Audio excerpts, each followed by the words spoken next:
Em janeiro, vou começar contando meu testemunho pessoal para vocês, tá? Em janeiro a gente tirou férias, nós fomos numa igreja no exterior, numa igreja fora do Brasil. E ali era um culto de batismo também, né, Fabiana? E ali o pastor citou um texto. E eu ouvi o texto, e sabe quando o texto fica ecoando na sua mente? Fica ecoando, ecoando. E aí, depois disso, em meados de maio, eu costumo ouvir alguns pastores, né? A gente tem que ouvir também, né, irmãos? E aí eu ouvi de novo um pastor brasileiro agora pregando esse texto. Eu falei, opa, tem boi na linha. Aí nós saímos de férias em julho, eu e a Fabiana viajamos, aí quando nós voltamos, esse texto, eu comecei a ler esse texto. Esse texto começou a trazer incômodo ao meu coração. E eu comecei a apanhar desse texto, de agosto para cá, apanhar. Irmãos, ser surrado por um texto. Aí as situações da minha vida se levantavam, Anthony. E aí o texto vinha no meu estômago. Um dia eu peguei a Fabiana e a Débora em casa e falei do texto para elas. E elas ficaram cara de ué para mim assim. Nossa. Mas é um texto que a nossa carne luta contra ele. Posso dizer para vocês uma coisa? De 100% das pessoas que estão aqui, a sua carne luta contra esse texto. E aí, essa semana, como tinha encerrado a série, porque a semana que vem nós vamos entrar na série de Natal já, né? Vocês estão vendo a decoração já parcialmente aqui. Essa decoração ela tem um motivo dentro da temática que nós vamos falar com vocês a partir da semana que vem. E aí eu falei, o que eu vou pregar domingo? À noite, batismo, vamos falar de nova vida. E de manhã? E aí o texto veio no meu coração. Aí eu li o texto, falei, não vou pregar esse texto não. Não vou pregar esse texto não.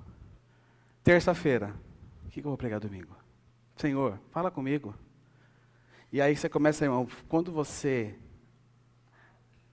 começa a folhear a Bíblia se torna gigantesca, porque você não. E aí vem o texto no meu coração de novo. Eu falei, não, Jesus, faz isso não. O Senhor vai desmontar a igreja. A gente está tão bem, está tão feliz. E aí na quarta-feira eu procurava outro texto, e a Bíblia é tão grande quando você precisa de um texto, né? E você procura daqui, cava dali. E aí onde eu caio? Um texto. Eu falei, não, Senhor, não faz isso não. Não faz isso comigo não, Jesus. E aí eu falei, vou obedecer.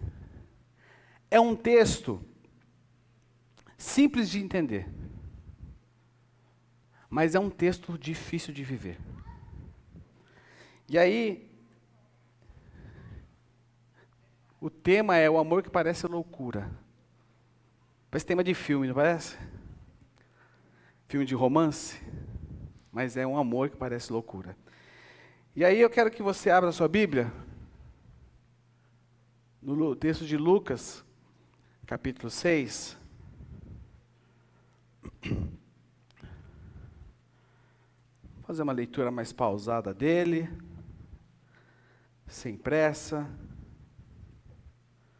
Evangelho de Lucas, capítulo 6.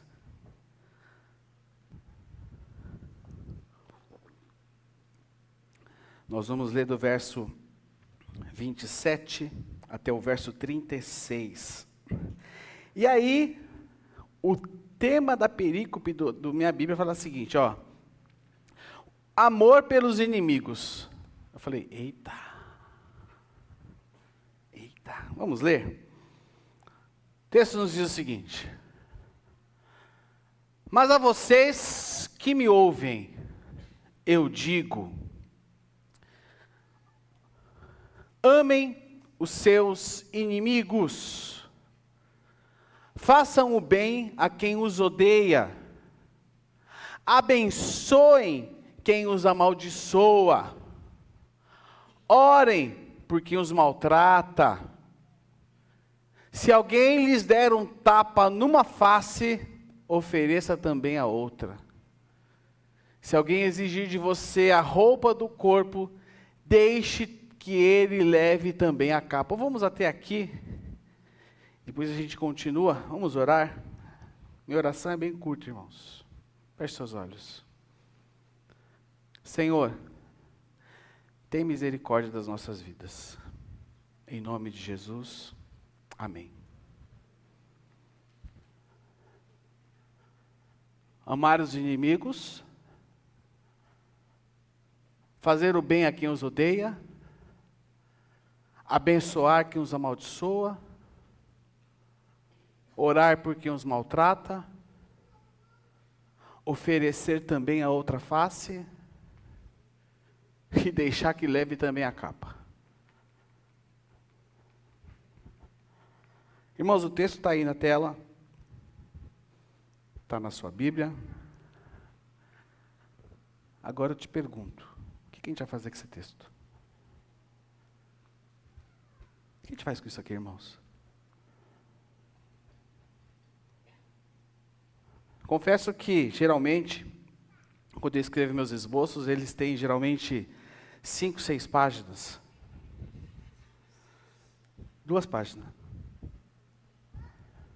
Falei para Fabiana, não vou nem usar púlpito domingo se bobear.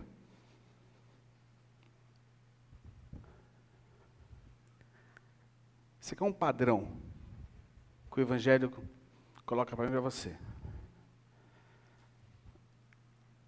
E o problema aqui, irmãos, ele não está relacionado a nós entendermos isso aqui. Porque eu posso te perguntar, falar algo? Você entende isso aqui? Você entende? A grande questão é obedecer. Nós obedecermos isso que Jesus coloca para nós.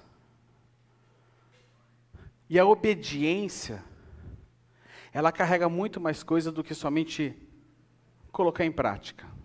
Jesus diz lá em João 14, verso 24, quem não me ama, não me obedece. Quem ama Jesus aqui? Levante sua mão bem alto. Eu levanto a minha mão também. Mas será que eu tenho obedecido a Ele? Será que eu tenho obedecido a palavra dEle? Irmãos, esse texto, ele vai contra a nossa natureza. Porque qual é a natureza, qual é o ponto principal nosso, qual é a nossa reação diante das coisas? Qual que é? Revidar. É ou não é? Alguém te fecha no trânsito, você fala Deus abençoe para ele? Fala. Você fica em paz? A gente estava, acho que foi nessa rua aqui, e aí tinha uma pessoa bem lenta na minha frente. Sabe a pessoa? Sabe o carro do leite? Isso é antiga, hein? Aí até a Fabiana falou assim, mas por que não sai da frente? Eu falei, não sei também, ele fica na minha frente, vai pro lado, deixa eu passar. A nossa reação diante das pessoas que nos confrontam em algum ponto das nossas vidas é revidar. A nossa carne, dá um beliscão de você aí. Doeu? Doeu? Se quem estiver ao seu lado for alguém íntimo seu, amigo ou esposo, belisca aí. Se você não conhecer, não belisca não, tá, irmãos? Que eu não quero problema aqui. Doeu? Nós somos carne. A gente é carne. E qual é a reação da carne? Revidar. Olho por olho, dente por dente. Eu estou aqui, irmãos, para admitir algo com vocês hoje. Honestamente, naturalmente, nós não somos capazes de viver isso.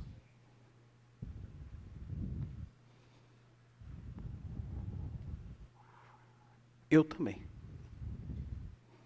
Porque até quem prega, luta com isso.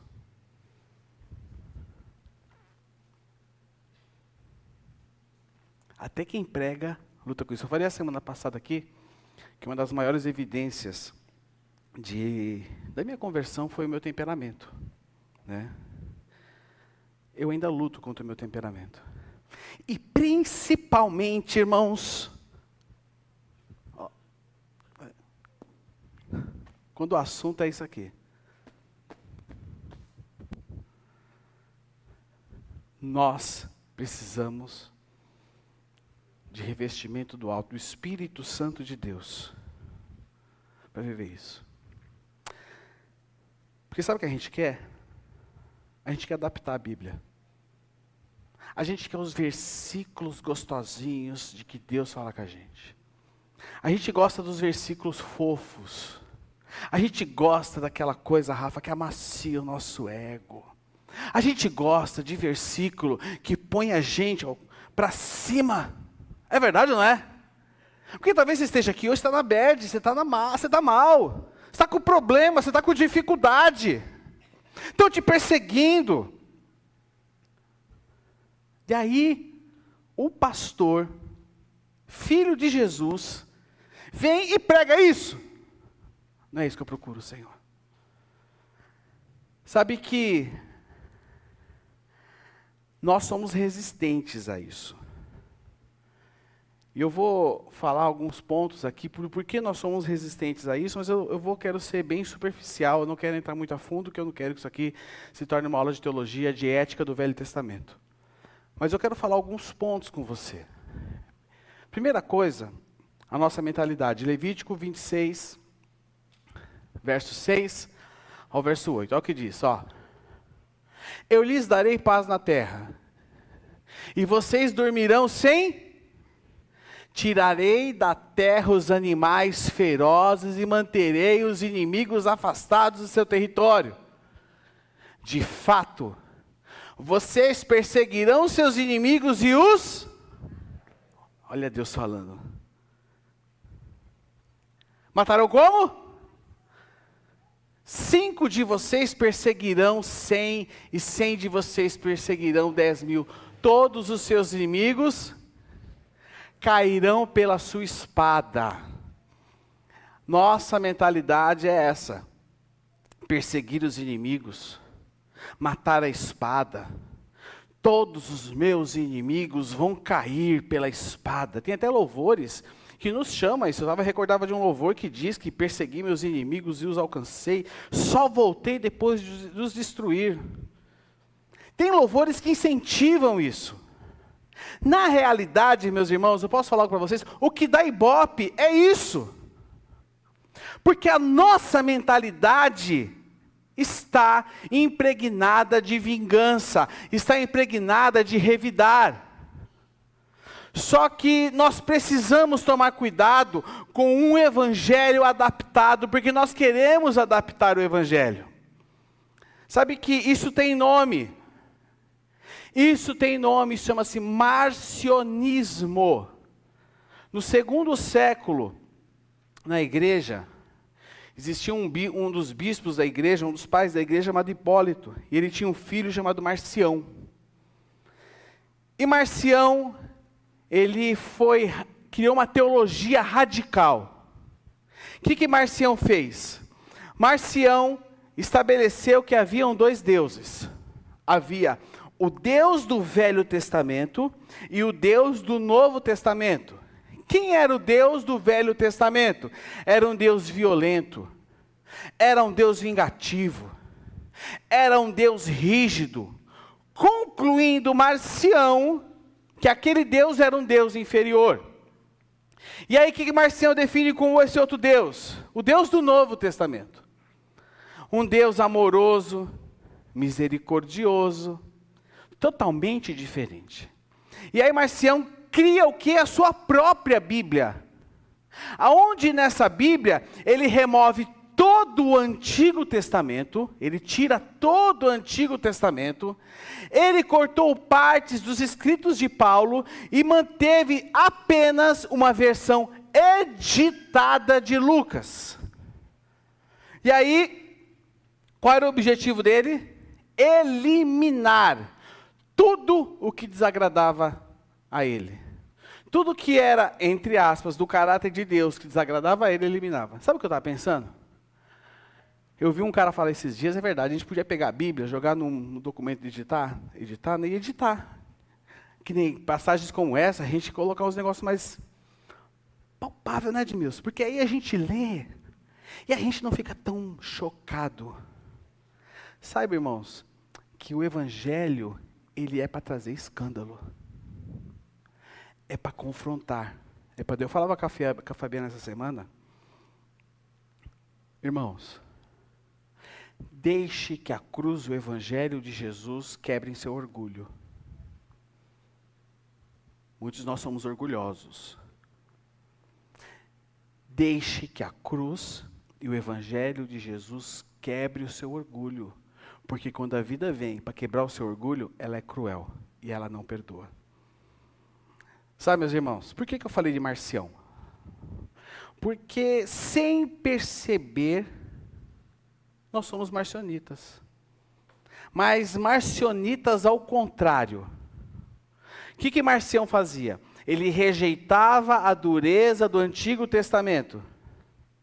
O que muitos cristãos fazem hoje? Rejeitam a mansidão do Novo Testamento. Marcião, ele não aceitava um Deus severo. E hoje muitos não aceitam um Deus que manda perdoar. Muitos não aceitam um Deus que fala para você dar a outra face. É o mesmo marcionismo, só que invertido. E você fala, não, pastor, é sim. É sim. E aí, meus queridos, nós ignoramos a ética do Evangelho. E criamos um Deus à nossa imagem. Aonde nós queremos um Deus que faça aquilo que nós queremos. A gente quer um Deus que permita ódio. A gente quer um Deus que permita retaliação. A gente quer um Deus que apoie as nossas guerras internas. Irmãos, eu conheço muita gente que é assim. A gente muitas vezes quer um Deus que não exige o perdão e a misericórdia, nem a humildade, mas que exija a retaliação. Isso é marcionismo moderno. É quando nós editamos o Deus ao nosso gosto. Só queria dizer algo para vocês, irmãos. Deus não mudou entre o Antigo Testamento e o Novo Testamento. A violência, presta atenção, ela não pertence a Deus, ela pertence ao contexto humano. Humano. A violência não pertence ao caráter divino. Quando você pega a sua Bíblia, você enxerga nela o quê? Você enxerga a misericórdia no Antigo Testamento. No Antigo Testamento você enxerga a misericórdia. Olha só.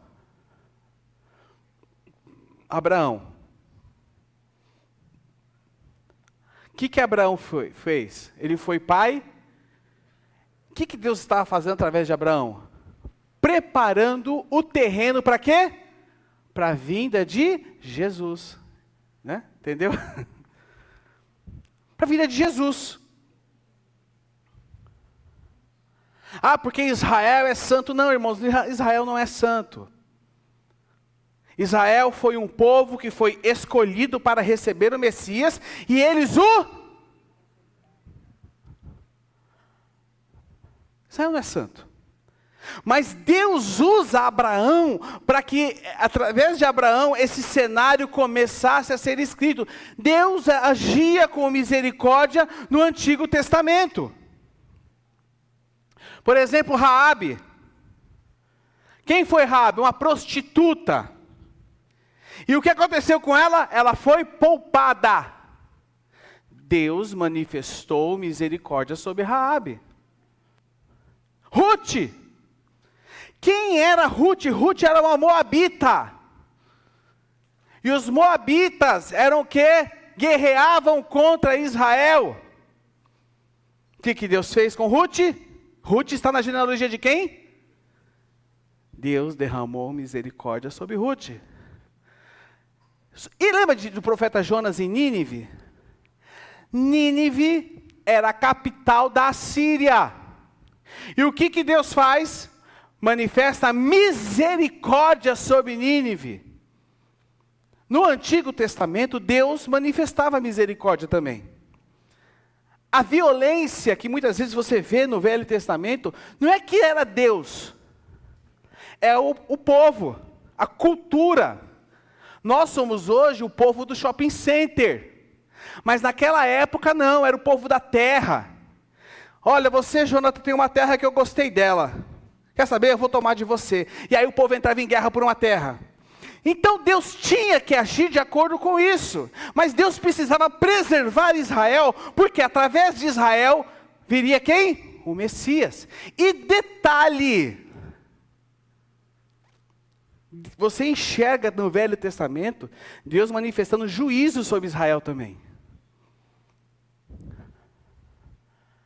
Deus agia como Deus de misericórdia. Deus sempre foi o mesmo. O que muda? O entendimento humano. E aí, Jesus vem e contrapõe isso. Olha aqui. Jesus, o que ele faz? Ele leva o padrão. E aí vamos ler o verso 30 ao verso 36.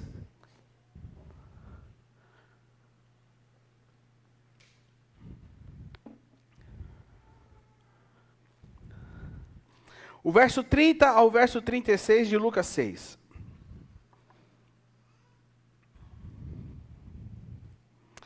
Dê a quem pedir. Olha só. E, quando tomarem suas coisas, o que falar aí? Não tente recuperá-las. Façam aos outros o que desejam que eles lhes façam. Verso 32. Se vocês amam apenas aqueles que os amam, que mérito tem? Até os pecadores amam quem os ama. E se fazem o bem apenas aos que fazem o bem a vocês, que mérito tem? Até os pecadores agem desse jeito. E se emprestam dinheiro apenas aos que podem devolver, que mérito tem? Até os pecadores emprestam a outros pecadores na expectativa de receber tudo de volta. Verso 35. Portanto, amem os seus inimigos. Façam-lhes o bem e emprestem a eles sem esperar nada de volta. Então a recompensa que receberão do céu será grande. Estarão agindo de fato como filhos do Altíssimo, pois ele é bondoso até mesmo com os ingratos e perversos. Olha só, ele é bondoso até mesmo com quem? Você que é ingrato, você que não manifesta gratidão ao Senhor, Jesus diz que ele é bondoso com você também. Verso 36. Sejam misericordiosos, assim como seu Pai é misericordioso. Irmãos, se você sair aqui por essa porta e você falar isso para qualquer pessoa que está lá fora, que não conhece o Evangelho, sabe como você vai ser chamado? Trouxa, imbecil, capacho, tapete dos outros, idiota. Mas sabe como que Jesus chama isso aqui? De filho do Altíssimo. Filho do Altíssimo. E aí Jesus, ele nos apresenta aqui o quê? A ética do reino. Qual é a ética do reino? Sede misericordiosos, assim como vosso Pai é misericordioso. Ser misericordioso, assim como o seu Pai é misericordioso. Os antigos filósofos, antes de Cristo, a vivência das pessoas instituiu algo chamado lei de prata. Sabe o que é a lei de prata? A lei de prata é o seguinte: não faça ao outro aquilo que você não quer que ele faça a você. Então essa era uma ética que permeava a cultura até a vinda de Jesus. Só que quando Jesus vem, ele institui uma outra lei, chamada lei de ouro. O que diz lei de ouro? Verso 31, olha o verso 31 aí. Verso 30, deixa eu virar a página aqui, estou procurando um lugar errado. Verso 31. Façam aos outros o que vocês desejam que eles lhes façam. Presta atenção. Se alguém fizer o mal para você, é para você fazer o bem para ele. Porque é para você fazer a ele aquilo, ó, faça, cadê o verso 31? Aqui. Façam aos outros o que vocês desejam que eles lhe façam. Jesus quebra a lei de prata. Jesus quebra o olho por olho. E hoje nós precisamos entender, meus irmãos, em que mundo nós queremos viver. Qual mundo você quer viver? O mundo do evangelho ou o mundo do caos? O mundo do evangelho é esse. É esse. Ser chamado de filho do Altíssimo. Ser chamado de filho de Deus. E o caos é esse. Sabe qual é o mundo do caos? Olho por olho, dente por dente. Eu não vou fazer para você aquilo que eu não quero que você faça para mim. Eu vou revidar quando for. Eu não vou ser capacho de ninguém. Eu vou dar um gelo. E se me procurar, como vai ver. Vai ver o que vai acontecer com ele. Quero ver corintiano me zoar hoje. Porque se me zoar hoje, eu vou falar para o palmeirense, eu vou falar para o São Paulo, vou falar menos para o Santista que melhorou. Mas eu vou falar para eles tudo o que aconteceu com eles essa semana. Porque comigo é assim. Meus irmãos, que mundo você quer viver? O grande problema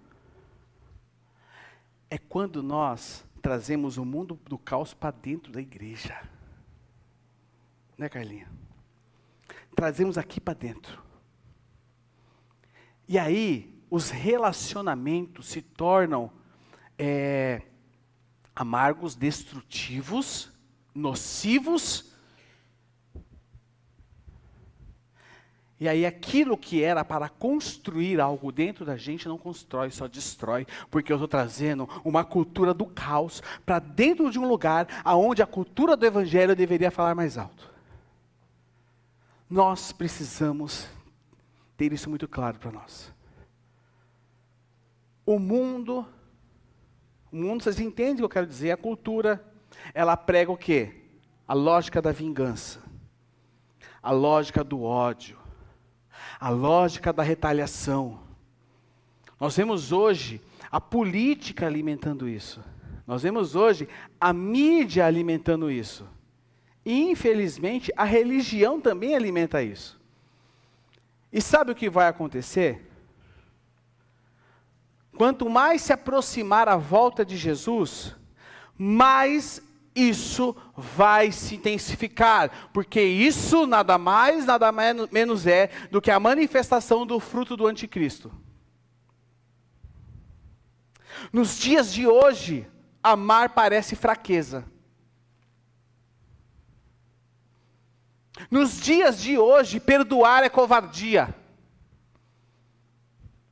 Mas Jesus nos chama a vivermos na contracultura. Jesus nos chama a nós... Alguém já falou mal de você? Sim ou não? E você orou para ele morder a língua? Você orou para ele e falou, mata ele, Jesus. O que você fez? Jesus nos chama o quê? A nós reagirmos como ele reage. Não como o caos reage. Ele nos chama a perdoar. Caminhar mais uma milha. Jesus, irmãos, Jesus nos chama a nós perdoarmos, abraçarmos, independente do arrependimento. Tive uma experiência esses dias de uma pessoa que teve um problema com outra pessoa. E aí, uma das pessoas ligou para outra pessoa, vocês não estão entendendo, né? Vocês entenderam as pessoas, né? Ligou para uma da outra pessoa. E aí, ao invés da primeira pessoa que ligou para outra pessoa, falar, ó, aconteceu isso, eu queria reconhecer a minha culpa, eu errei com você, acho que a gente precisava se reconciliar, a gente precisava, né, colocar uma pedra, vamos, né, me perdoa. Sabe que a pessoa falou para outra pessoa, que estava ouvindo aquela outra pessoa, ó, você tem alguma coisa contra mim aí, né? Eu sei disso. Eu te perdoo, tá? Isso é a contramão do Evangelho. Isso é o caos. Isso é o que a cultura ensina. Nós precisamos aprender a perdoar e liberar perdão. Então, quais são cinco aplicações práticas desse texto? Vou ser muito breve nisso aqui. Primeira aplicação, que eu quero que você traga para a sua vida. Eu vou usar essa palavra, mas não é a palavra que eu queria usar. Mas vocês vão entender o que eu quero dizer. Identifique seus inimigos. Porque você tem inimigos. Você tem aqueles que não gostam de você e que você também não vou muito com a cara, não. É assim, Jesus. Aí a gente fica aquele discurso, né? Jesus conhece meu coração, conhece sim. Conhece tanto teu coração que você está aqui de manhã ouvindo essa palavra. Tome, né, Fabi? Quem são? Quem te persegue? Quem te feriu? Quem é que já foi ferido por alguém? Levanta a mão. Eita, nós. Fazer um apelo aqui, hoje a gente todo mundo à frente, até eu. Nem sei quem vai orar aqui, quem vai... Pega uma criança, né? Pega uma criança, ela fala, ora por nós aqui, porque a gente está tudo ruim. A gente está tudo ruim. Quem te feriu? Essa aqui é mais profundo. Quem você evita? Quem você evita? Feche seus olhos, rapidinho. Não é para aceitar Jesus não, né? Você não vai aceitar Jesus agora não. Feche seus olhos, rapidinho. 30 segundos. Pense aí numa pessoa que você evita. Eu sei que 30 segundos pode ser pouco para você. Pensa aí. Quem você evita? Pensou? Olha para mim. Olha para o Pai. Aí a lógica do texto que nós lemos diz para nós orarmos por eles. A lógica do texto nos diz para nós não desviarmos do caminho deles. A lógica do texto diz, como Jesus fez. O que Jesus fez, irmãos? Queria pregar sentado hoje, sabia? Só para relaxar. O que Jesus fez quando estava diante dos 12 na mesa, sabendo que naquela mesa tinha um que ia ser o trairão com ele? O que ele fez? Serviu primeiro. Deu a honra. Quem que você evita? Se essa pessoa aparecesse na sua frente agora, o que você faria? Ah, pastor, ia me dar diarreia. Eu ia ter que ir para o banheiro. Mas antes de ir para o banheiro, o que você ia fazer? Irmãos, ore. Ore. Ore. Terceira ação que esse texto nos chama, terceira prática, é nós praticarmos bondade. Praticarmos um ato real de bondade. Porque, sabe o que acontece? A gente espera sentir. Ah, eu vou ligar para ciclano só quando eu sentir. Posso dizer algo para você? Você não vai sentir nunca. Nunca. Você vai ficar esperando sentir. Você não sente mais nem calor aqui dentro. Era para estar pegando fogo isso aqui agora. Irmãos, vamos dar uma pausa aqui. Isso aqui está pegando fogo agora, hein? Estou pensando em pôr uma blusa de frio aqui, porque eu estou brincando. Não chegou a esse ponto ainda, né? Mas chegaremos nesse ponto. Voltando para a palavra. espera sentir vontade. Ah, eu vou falar. Você precisa falar com alguém? Não precisa responder. Você precisa falar com alguém? Tem alguém que você precisa falar? Espera sentir vontade. Eu estou esperando o Espírito Santo falar comigo, e ele vai vir, e ele vai falar o nome, RG, CPF. Não, irmão, para com isso. Para com esse misticismo barato, com essa macumba gospel, que esse negocinho, que está já tudo escrito aqui, você está esperando, não. Você não precisa sentir, você precisa obedecer. Você precisa obedecer. Outro ponto que esse texto nos traz. A nós negarmos o quê? A vingança. Porque somos chamados a devolver como? Na mesma moeda. Porque já dizia minha avó, né? Deu numa, levou noutra. Não, irmãos. Negue a vingança. Sabe por quê? Jesus chama você de filho do Altíssimo. Filho do Altíssimo. E quem é filho do Altíssimo? A quinta aplicação que esse texto traz para nós. O filho do Altíssimo busca semelhança com seu pai.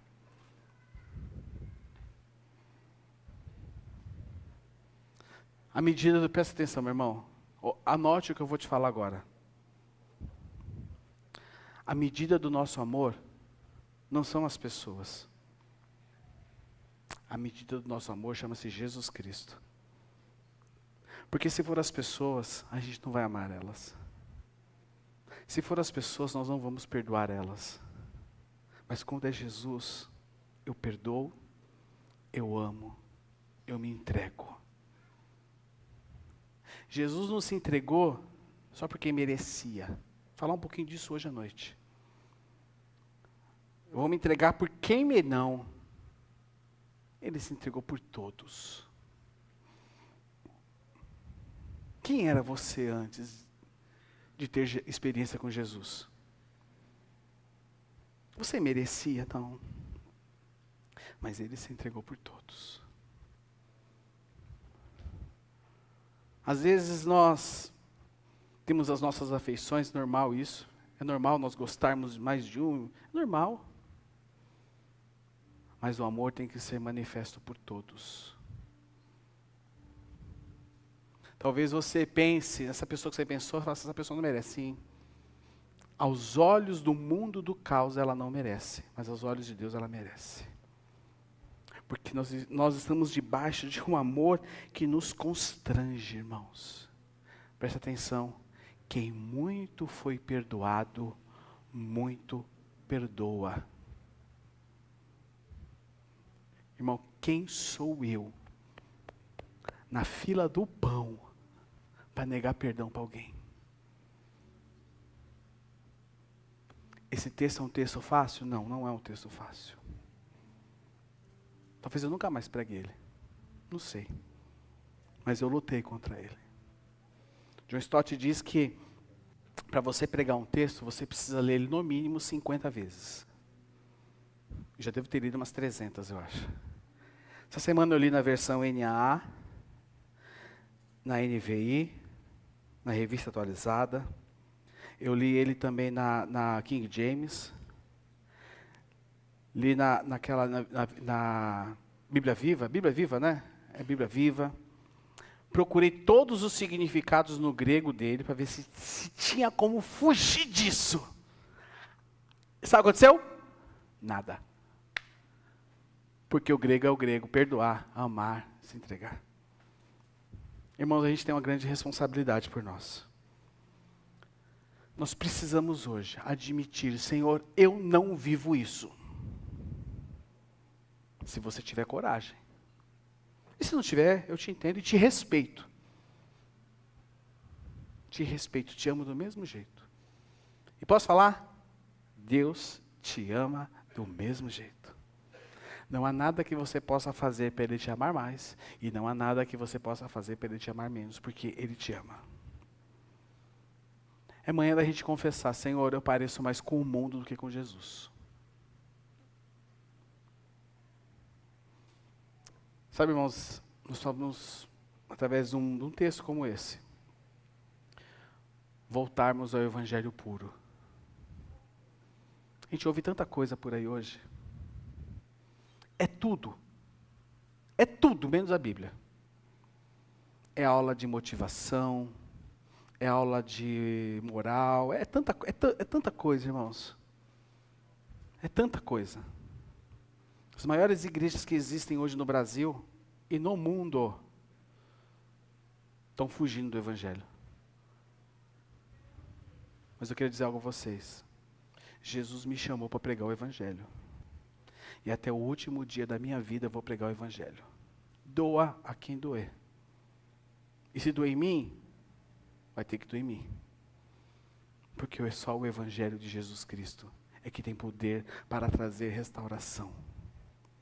Tem poder para transformar vidas. Jesus, através do seu Evangelho, ele nos oferece, irmãos, isso aqui não são sugestões, tá? Sugestões de boa ética, não, irmãos. Isso aqui são ordens. Nós lemos ordens. Ordens dele para as nossas vidas.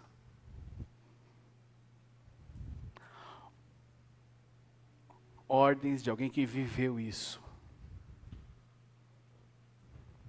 Nós temos uma série esse ano, foi a série nossa de Páscoa, e ali nós falávamos das últimas palavras de Jesus na cruz.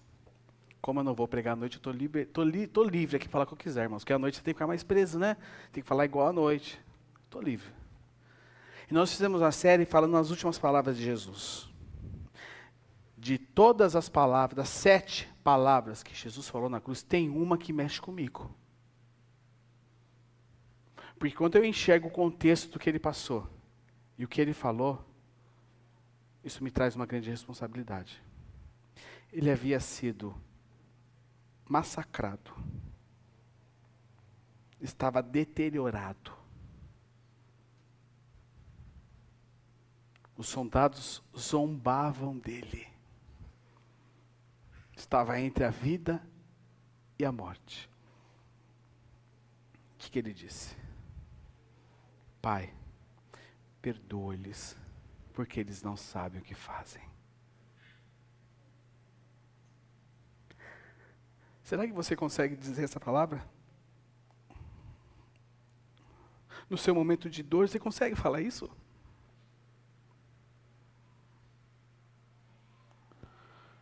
Muitas vezes a nossa justiça, irmãos, é a justiça do olho por olho e dente por dente. A gente não tem noção de quem nós somos. Mas nós somos discípulos daquele que disse, Pai, perdoa-lhes, porque eles não sabem o que fazem.